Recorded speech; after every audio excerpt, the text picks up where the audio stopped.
Primary schooling is a unique phase of human development. It's a phase in which children think and act in ways unlike the ways they act when they're older.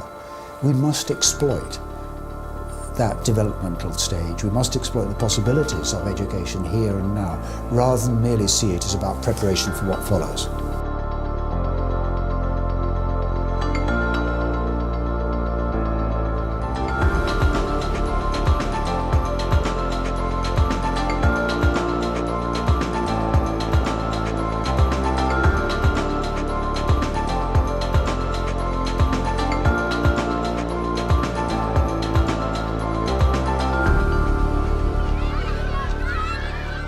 I think the new national curriculum offers lots of challenge, but it could be seen as an opportunity to refresh what we're doing, to say, how can we make this even better? It's a challenge in the sense that, particularly in the core subjects, schools are being asked to do things which they haven't been asked to do before. But in the non-core subjects, there's an opportunity because the level of prescription is much less, so there's much more flexibility. And that's where I think the Cambridge Primary Review and all that it has to say about the importance of breadth and richness in the curriculum comes into its own. We gather such an enormous range of evidence, over 4,000 published sources of research. But we've also talked to people. We've talked to parents, we've talked to teachers, we've talked to heads, we've talked to children, and they talked about what interested them and what concerned them. We were incredibly excited to read the findings of the Cambridge Primary Review and found that they resonated so much with the way that we believed that we should be working. The reviews made me more confident about what it is I do. It is a set of principles and aims to keep your course for the longer term. Every day I run. Yesterday I ran. Oh, brilliant. We should be able to say, if today I am doing this in my classroom on a Wednesday morning when it's raining, I know why I'm teaching this, and I know what the impact's going to be, and I can absolutely justify the outcomes. The Cambridge Primary Review came up with a large number of recommendations. We have 7 priorities. These are headed by the need to combat disadvantage, children's voice and rights, the importance of aims, a broad, rich curriculum, a pedagogy grounded in evidence, assessment for learning, and a strong relationship between school and community. If we take our 4th priority, which is the broad, rich curriculum, what we've done then is to identify 6 imperatives. They are aims, breadth, knowledge, community, pedagogy, and capacity. These are the 6 things which, in our view, matter most.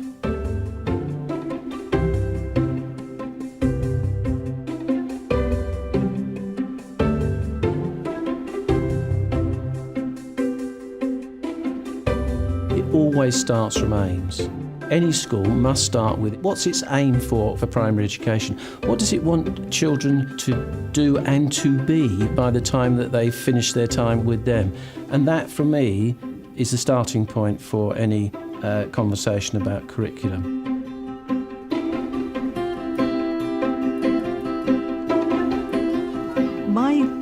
My story at this school would be that the way that we have achieved success is by embracing the entirety of the curriculum.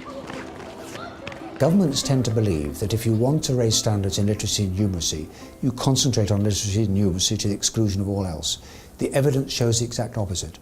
The best performing schools in the SATs are those that provide children with a broad, rich, well-managed curriculum. Beam is a very diverse school. The children are exposed to a very broad curriculum. Our children love singing, music, dance, art. By excelling in those areas, they have a sense of their own self-worth, and they're able to take that positivity to tackle the more academic subjects as well. After 4, 1, 2, 3 and 4.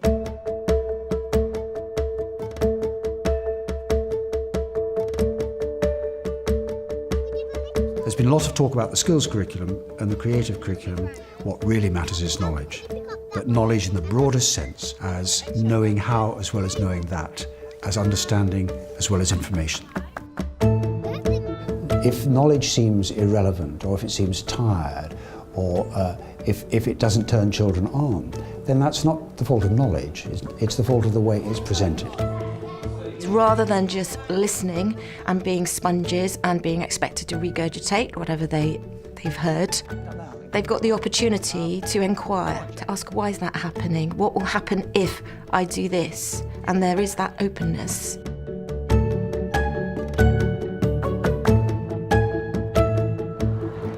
In the review, one of our key statements we made was that primary schools are important both within communities and as communities. I think community is extremely important at Beam. We've tried to foster and develop that community by getting parents involved in everyday school life. Allowing parents to feel confident in coming into the school then allows you to approach those parents and get them involved in their children's education. And ultimately, the children benefit from that, and so do the parents. A very practical example of our links with the community would be our grandparents' tea party. Do you get tired when you look after your grandchildren? I get absolutely exhausted when I look after my grandchildren. The purpose of this presentation is to introduce you to our new exciting products. We're trying to work from the children's interests. So the project we're working on at the moment, the Dragon's Den project, that was something that they were interested in doing. We've tried to involve local businesses in that. So how does it stay on? With that one you have to iron it. The children were running it and be able to just see them and hear all the persuasive techniques that we'd discussed all there in their pitch, you know, standing in front of a group of adults they'd never seen with that confidence. Thank you for listening. This is Rack Street, where our school used to be. This was Rack Street in 1910. If you make the curriculum local, it's from their personal experience. Trying to have that history, the local history, the history of the school, imparted in a very much more playful way, travelling back in time, getting information and bringing it back into the current day, has inspired children. You can have a local curriculum which is hugely relevant and exciting in theory, but it's badly taught. It will be no better than a boring national curriculum. So that brings us to probably what is the most important area of all, which is pedagogy, the quality of teaching.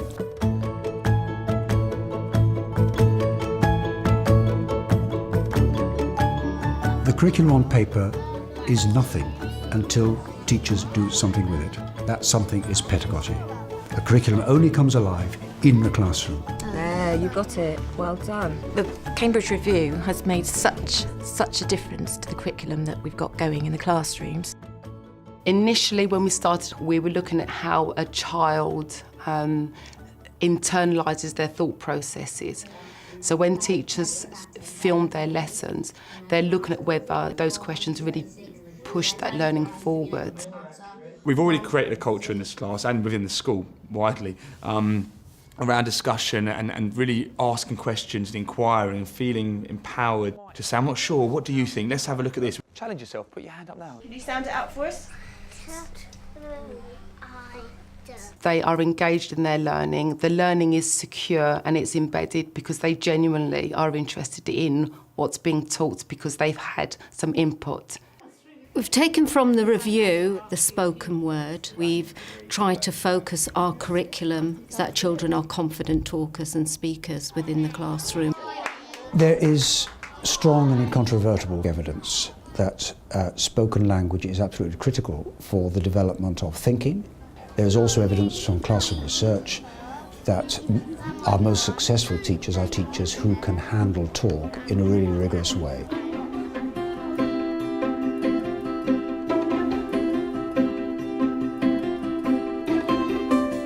By curriculum capacity, I mean what it takes for a school to translate the requirements of the national curriculum into lively learning experiences, and that requires good leadership and strong subject expertise. One of the things influenced by the findings of the Cambridge Primary Review is to tailor our curriculum around the professional expertise of our teaching team. they get more opportunity to excel at the areas that they really love, whether they're a historian or a musician or a sportsman.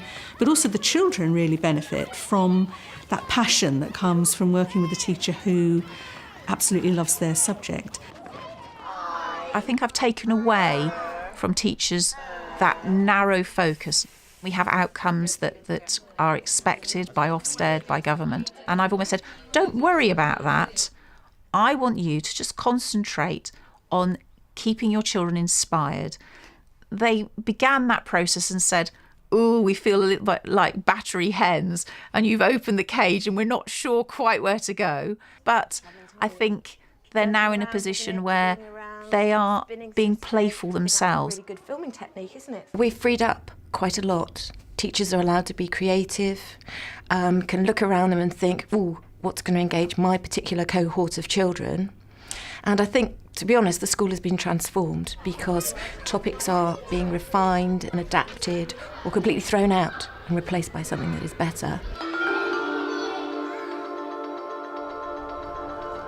There are challenges with the new national curriculum, I won't deny that. Although I would always say that good head teachers, good school leaders take the best of any curriculum and tailor it to the needs of their children.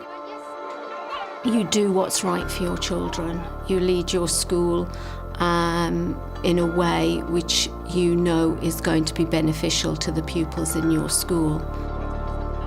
I think the difference that Cambridge Review has made for me is I'm very clear that my job is to keep that 4-year-old's curiosity and love of learning until they are age 11. And if I have done that, then I have done my job. Primary schooling is immensely challenging in our country, and one of the sources of support, we hope, is the Cambridge Primary Review. We hope that schools will recognise that there's something powerful there which they can draw on, possibly unique, that it is grounded in a greater array of evidence than any other source can offer.